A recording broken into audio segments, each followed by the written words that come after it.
Nancy റാണി സിനിമയുമായി ബന്ധപ്പെട്ട വിവാദത്തിലുള്ള നടി അഹാന കൃഷ്ണയുടെ പ്രതികരണം കഴിഞ്ഞ ദിവസം ചർച്ചയായിരുന്നു. അന്തരിച്ച ചിത്രത്തിന്റെ സംവിധായകൻ ജോസഫ് മനു ജെയിംസും അദ്ദേഹത്തിന്റെ ഭാര്യ നൈനയും തികച്ചും അൺപ്രൊഫഷണലായാണ് തന്നോട് പെരുമാറിയത് എന്നായിരുന്നു അഹാന പങ്കുവച്ച നീണ്ട കുറിപ്പിൽ പറഞ്ഞിരുന്നത്.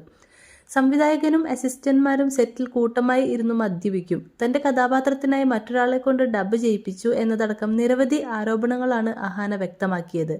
മാത്രമല്ല, തന്റെ അമ്മയോട് മകൾ ഒരു ഡ്രഗ് അഡിക്റ്റ് ആണെന്ന് നൈന വിളിച്ചു പറഞ്ഞതായും അഹാന പറഞ്ഞിരുന്നു. അഹാനയ്ക്ക് പിന്തുണയുമായി രംഗത്തെത്തിയിരിക്കുകയാണ് നടിയുടെ അമ്മ സിന്ധു കൃഷ്ണ ഇപ്പോൾ. ഈ വിഷയത്തിൽ നേരത്തെ എന്തുകൊണ്ടാണ് താൻ പ്രതികരിക്കാതിരുന്നത് എന്ന് പറഞ്ഞുകൊണ്ടാണ് സിന്ധു കൃഷ്ണ എത്തിയിരിക്കുന്നത്. അവർക്ക് മാപ്പ് നൽകാനായിരുന്നു തീരുമാനിച്ചിരുന്നത്. അഹാന പങ്കുവച്ച കുറിപ്പ് ഇൻസ്റ്റഗ്രാം സ്റ്റോറിയാക്കിക്കൊണ്ടാണ് സിന്ധുവിന്റെ പ്രതികരണം. അവർക്ക് മാപ്പ് നൽകി നിശബ്ദരായിരിക്കാം രഹസ്യമായെങ്കിലും എന്ന് ഞാൻ ചിന്തിച്ചിരുന്നു. എന്നാൽ അങ്ങനെ ചെയ്യാൻ അവർ ഒരവസരം നൽകിയില്ല. ഒടുവിൽ പ്രശ്നങ്ങൾ പുറത്തു കൊണ്ടുവരാൻ ഞങ്ങൾ തീരുമാനിച്ചു എന്നാണ് സിന്ധു കൃഷ്ണ കുറിച്ചിരിക്കുന്നത്. അതേസമയം സംവിധായകൻ ജോസഫ് മനു ജെയിംസിന്റെ മരണശേഷം അദ്ദേഹത്തിന്റെ ഭാര്യ ചിത്രം ഈ വർഷം റിലീസ് ചെയ്യാനിരിക്കെയാണ് വിവാദങ്ങൾ ആരംഭിച്ചത്.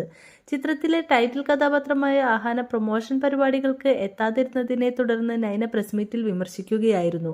3 വർഷം മുമ്പ് തന്റെ ഭർത്താവുമായി അഹാനയ്ക്ക് പ്രശ്നമുണ്ടായിരുന്നു. എന്നാൽ മാനുഷിക പരിഗണന വെച്ചെങ്കിലും നടിക്ക് പ്രൊമോഷന് പങ്കെടുക്കാമായിരുന്നു എന്നായിരുന്നു നൈന പറഞ്ഞത്. പുതിയ വാർത്തകൾക്കും വിശേഷങ്ങൾക്കുമായി ചാനൽ സബ്സ്ക്രൈബ് ചെയ്യാൻ മറക്കരുത്.